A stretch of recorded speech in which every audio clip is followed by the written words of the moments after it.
Yeah, thank you everybody for coming. I guess there's a pretty big news broke in the city where Kershaw retired. So thank you for coming here. But yeah, I'm just gonna get started. After the last season, I've had a bit of time over the last few months to think and to talk with the family, to see where the path is for me and where it's going. And after lots of thinking, I've decided that this year is going to be my last year playing in the NHL. So it's with the heavy heart, obviously,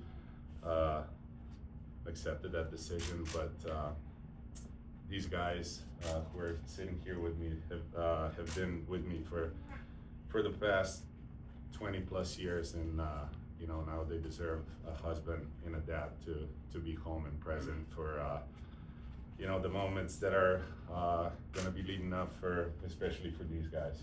They're teenagers, or soon going to be teenagers, so we all know that that's a very important time of their lives, and I want to be as present as I can be. Why announce now? I just felt that I guess in a simple way to put it is I want to get this out of the way now, to where I'm not a distraction for the team. For example, if we're in a fight coming down the stretch, the last thing I want to do is take any attention away from the team and put it on myself. So I just felt this is the best time. But in saying that, I am looking extremely forward to this next season. I still have a lot of motivation.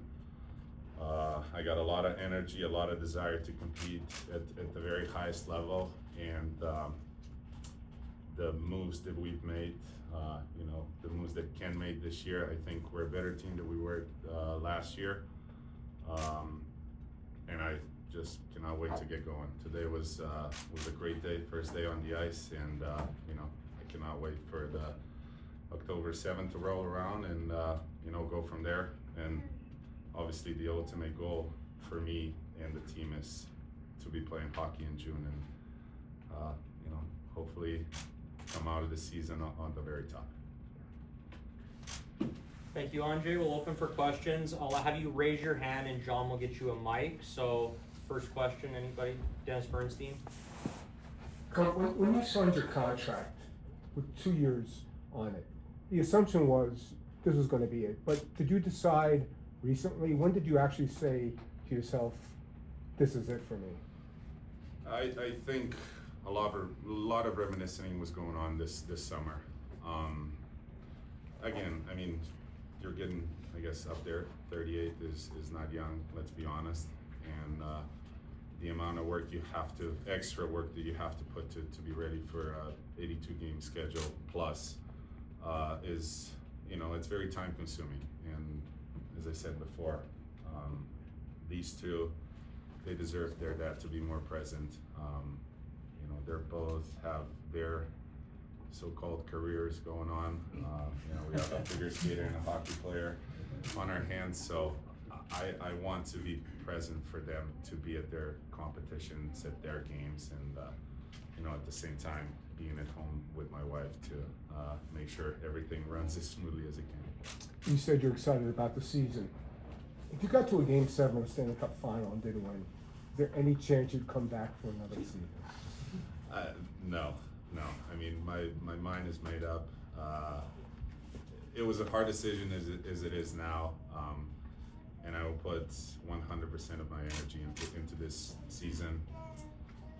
It doesn't really matter where it takes us, but I know I'm gonna give it all, and left the game with the positive mindset. Zach, back left. Hey, Kopi, sure that this group is not the first group of people you've told about this. How did you kind of tell the team and let them know that this would be your last run? Yeah, I think it was more like individual. There was some rumblings going on, and then I just kind of didn't pull the group together. No, but told everybody mostly individually. Jesse? Anže, did you consult any former teammates on the decision, ask their advice? I have talked to Brownie a little bit. He's always been the voice of reason, and quite frankly, he said he was surprised I signed him 2 more years. So, so I guess that was the comment that really, I guess, solidified my decision. So it was the right decision in his opinion. Front right. Coach, just building upon what you said earlier about Kershaw, curious, you guys have talked before, the announcement to him today, have you had a chance to speak to him, and did he know this was coming? No, I don't think he knew. I had no idea, or we had no idea, so I guess it's kind of funny how everything works out like that. Must have been something in the universe for us to decide, I guess, to do it together this day. Back right, Eric. Hey, Anže over here. Jumping off of that, in some ways, do you not mind Clayton's announcement taking a little bit of the, taking a little bit away from this? You're not one to to draw attention to yourself. But. No, it was actually perfect for me. Now I can fly it under the radar. No, I mean, like I said, it's a total surprise on both sides. So there's not a whole lot I can do, but obviously he is a world-class ball player, and he deserves all the recognition he's getting and will get. And I believe tomorrow is his last official start. So I'm sure Dodger Stadium is going to be rocking. So, which he absolutely deserves. Some players that in your position will wait until near the end of the season. Maybe they'll just wait until after the year, or they will do it similar to what you're doing. I'm sure you're not one to want a quote unquote farewell tour, but it's kind of maybe playing out that way. I mean, how did you go about deciding when was the right time? Yeah, I mean, when is the right time to begin with, right? So I just thought that for me, getting this out of the way, and I guess maybe if I can speak a little selfishly, just to get everything off my shoulders, and so I don't have to think about it, whether it's the right decision or not, and this and that. I've made the decision. Obviously I stand by it and everything, but it will be, I guess it will be some sort of a farewell tour, and I'm ready to deal with it, but I'd much rather have you guys know where I stand and what's going to happen at the end of the year versus, having to answer the question every week, every month, and then, just kind of have that weighing on me. Right side. Hi, Kopitar. Now that it is going to be a farewell tour, do you have any spots, any teams that you're most excited to play for the last time? I mean, that's going to take the back seat to what we're trying to accomplish as a team, really. We had a meeting yesterday, what we're trying to accomplish, and that's what I'm focusing on. I'm not focusing on myself and what cities I'm going to go to last time. I'm focusing on to now having a good camp, and essentially making sure that the team will be ready on opening night, and so we can get off to a good start and go from there. Eric. Yeah, hey Anže, just one more. I remember covering your very first NHL game, and even talking to you a couple of years about that. I think it's safe to say that was a pretty memorable debut. When you think back to even then, how long did you envision your NHL career? I mean, how long did you think you'd play in the NHL? Back then, I had no idea. I know I had 3 years on my contract, and that was it. I mean, you bring it back to when you're a little kid, and every hockey player growing up wants to be an NHL player. And then I guess once the wheels are kind of in motion, you're you know, you're performing as a 16-year-old and all the scouts are watching, and then draft rolls around, and then once you get drafted, I guess the real battle begins, right? Because then you gotta prove yourself and make the team and all of that. And I guess looking back now, never thought I was gonna, or maybe in my wildest dreams, that I was gonna play 20 years in the NHL, and you know, won a couple cups and play as many games as I did and all of that. So you know, it's very, obviously very great feeling, you know, to be looking back. But like I said, there's one more year left, and I want to look ahead, and we'll look back when it's time for that. John?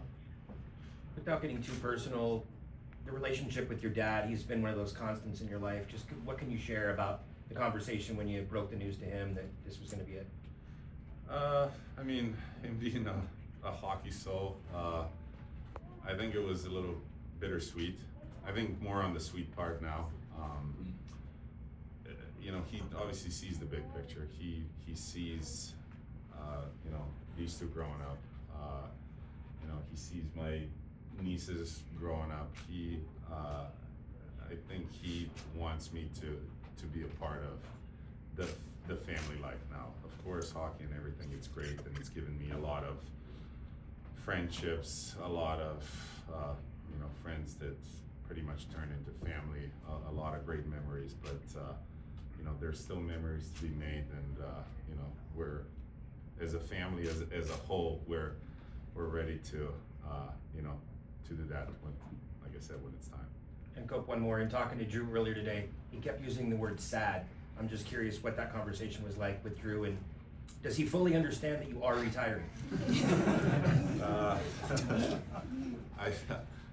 don't know, because when we did talk, you know, he did say he was, you know, hoping that was just I guess that I was going to change his mind. So when I really broke the news to him, I guess he is a little bit sad. But you know, there's still some time, you know, for us to play together and hang out together, and you know, just really have a good season, and let's see where that takes us. Life after hockey. You put down roots, you and your family. G's also here in Los Angeles. Are you going to stay here? You're going to go back to Slovenia? The plan right now is to move back to Slovenia. Okay. Yeah. We're both from Slovenia. The kids are excited every summer to go there. My parents still live there, obviously. All of our, you know, extended family is there. So we'll move back for a little bit, maybe take a few deep breaths, and then we'll see what our life takes us after that. John mentioned your dad's a coach. You have a high hockey IQ. You have a hockey academy. Coaching in your future at some point? I don't know about coaching. I don't like to be staring at the computer screens that much. What No about offense, what about general manager? That honestly, I haven't thought about that. Whether it's the management, the scout, the coaching. It's you know, once this decision was made, I knew I have to give it my all this summer to prepare for this season, and that's what I'm focused on. And after that, I'm sure I'm gonna take a bit of time again to be at home, be present, and whatever takes us, they take us. We'll go from there. Oh, two more on this side. Jesse and Josh. Kobe, having, you know, taken this franchise to new heights in your time here, raised a family here, maybe even brought new hockey fans in the city to the Kings in your time here, how much pride do you take in having been here in LA your whole career? Well, first and foremost, I don't think obviously it happens very often. I mean, it's been maybe happening with our generation, with you know, Alex and Sydney and Evgeny, Chris Letang, you know, to Drew being with the one team for extended amount of time, or I guess 15 plus years. Probably doesn't happen too often. So, you know, for me, I always looked LA as is my team, is my home. We always felt extremely comfortable here.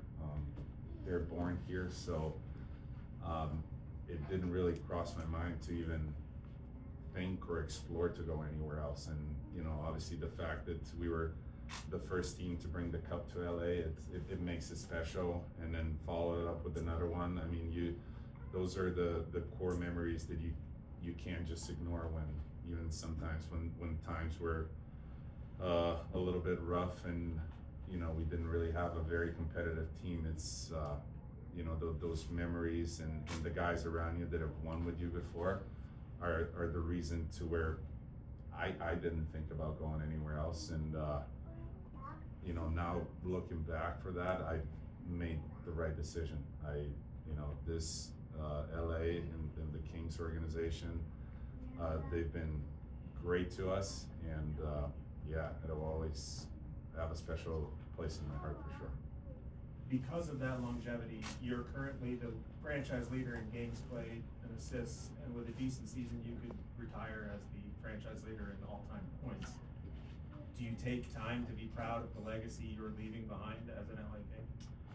I think this time is going to come after it's all said and done. When you look back a little bit, yes, the numbers are good, but I think everybody that have played with me will, or at least majority, will tell you that you know there's one goal that we're trying to, I'm trying to achieve, and we're trying to achieve as a team, and that's winning. Because you know the highs of winning surpass every highs of your individual stats and individual numbers. So that's what we're going to try and do this year. Thank you. If there are no more questions, thank you, Anže.